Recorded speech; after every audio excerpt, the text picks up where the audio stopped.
Matag og kadaugan si maabot siya po ni siyag pastor si Brad Ryan sa Banal atong ihatag ang higayon. May buntag tanan.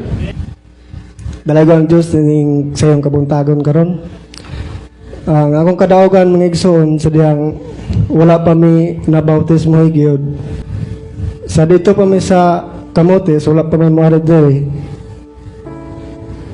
Makaingon mi nga nagtuon na gid mi sa pulong sa Dios apan sige migtuon, sige simba ang dakong pangutana nganong wa gapon mi kabaguhan. Kay sa diha nga ang kahilayan mo dani nimo, mutintal nimo, ilabi na sa imong pamilya, anang paglingaw-lingaw.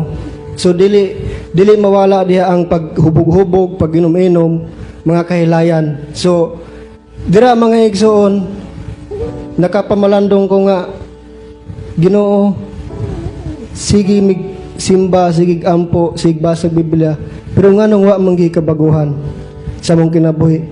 Kung masuko ang usa, masuko sa dang usa.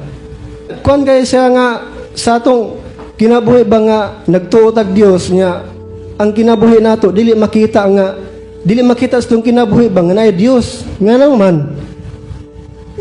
Kaya wala man makita diha ang imong pagtuog Dios mao ang pagtuman, mao ang kabaguhan. So diha sa among kinabuhi sa diha nga naka-decision mi kay niabot sa tog sa Camotes, niabot ang lisod kay dito walay trabaho. So nasa kitingos kong kasing-kasing nga makabisita mi diri kay sa Labrinyo pa si pastor nag-live sa Labrinyo sa una. So tigpaminawa na gid mi niya sa dito pa mi sa Camotes. Santod nga niabot ang kalisod walay trabaho mo naka-decision mi nga moari migsibo aron mangitag trabaho. So ang nasa kuiting nga mubisita gid mi diri nga simbahan.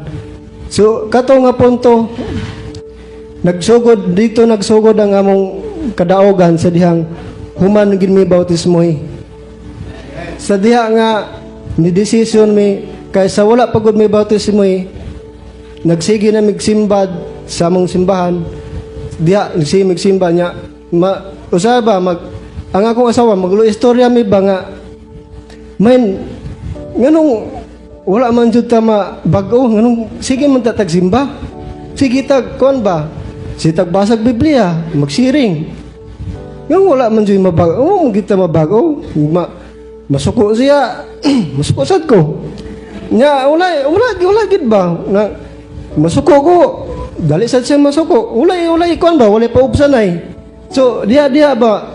Sige, nang laba. Sige ko, kuan ba? Sige, nagulo istorya mi ba nga? Anong ba, kita mabago?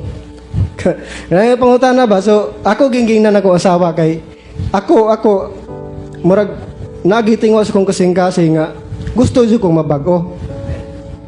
So, akong ginako sa main usa ka butang atong buhaton para makabot nato atong gitinguha nga kabaguhan.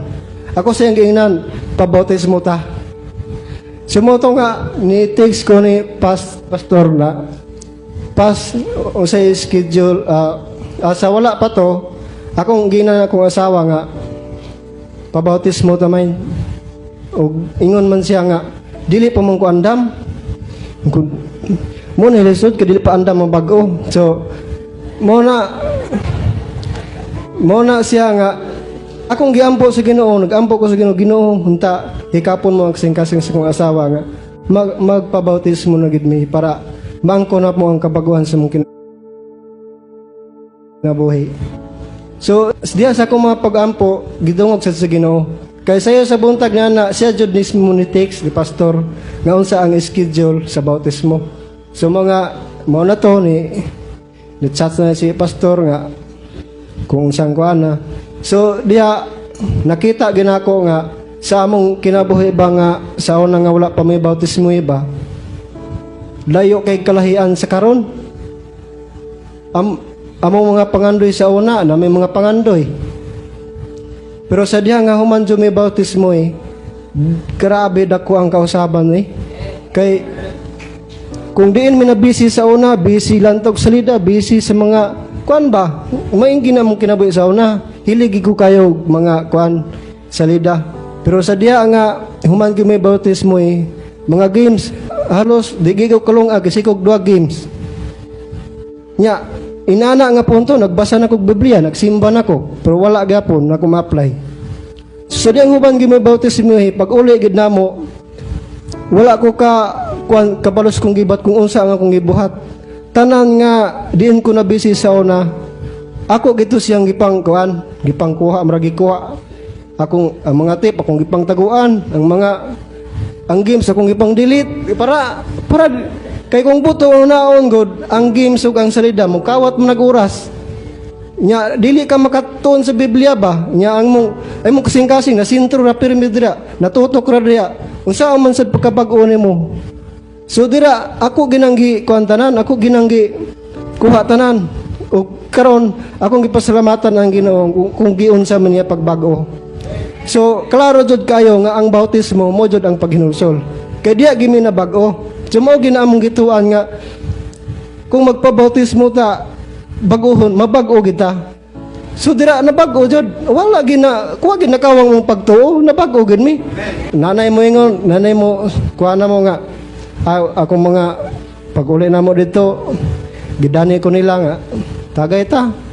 Ako gid silang giistoryahan, ako gid silang giwalihan, ako gid silang gitudloan nga kami bag-o nami. Di na may mobalik pa sa kalibutan. Ako gid silang gisultihan, ako gid silang gibaybustarihan, ako gid silang gisultihan. Nga kami di na gid mobalik sa kalibutan. Pahibawon kita mo nga kami bag-o na gid mi. So dia sila nakapagkahibalo gid nila ana nga kami di na gimubalik pa sa kalibutan kay kami gibag-o na gid sa Ginoo. So diya sila pagkabalo na gid nila wa na gid sila mudanay pa nako nga brad ngosa brad wala na gid sila nga naman kabaw naman sila kay lisod kung dili mo ipabawon sila magsigiram tug agda nimo kung dili nimo sila pabawon. So ako gid silang gipahibalo. So diya wala na gid sila magkuan ako, wala na gid sila mga brad, mo brad. Wa ano kabaw naman sila bag-o na mi. So di na mi mo balik dira. So ako kay gipasalamatan ang Ginoo. Salamat gid Ginoo nga imo kong itultulan sa dalan nga nganong subayon. Salamat Ginoo nga imo giming gibag-o sa imong kinabuhi. So diha lahi ang tinguha namo sa karon ug sa kaniadto. Sa una mga butang, wala pa mi bastos mi sa una mga butang. Karon ang mong gitinguha, unsay mong gitinguha?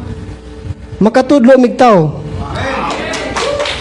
Ang naagi sa kung una-una nga rumero uno jud nga tudluan imo jong pamilya. So diya gid nako nasukod ang pagkamaya sa Ginoo.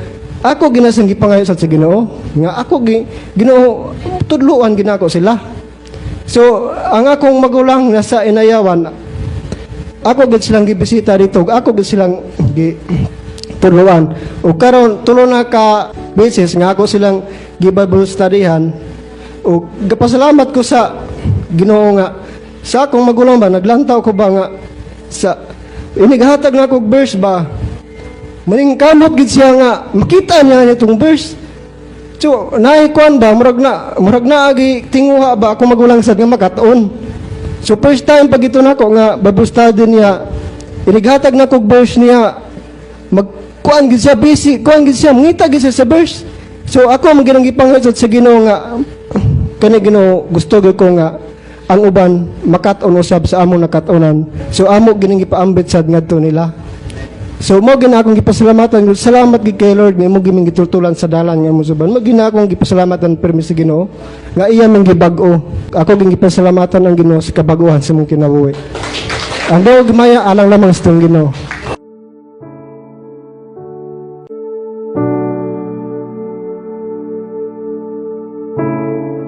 Salamat ko sa Ginoo sa iyang pagkamaayo.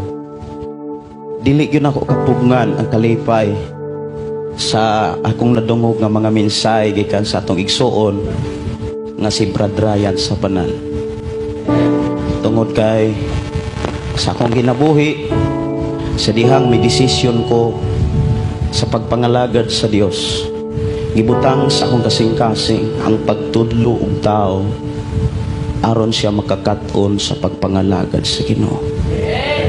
O dalaygon ang Dios nga gipasinati sa Ginoo ang iyang tubag, o gipamatud-an sa Ginoo ang iyang mga pulo, mga saad. Munang sa sulti, sa pagpadayon sa pagsulti ni Brad Ryan, dili na ko kapugngan nga ang imong sakripisyo gihatagag bili sa atubangan sa Ginoo. O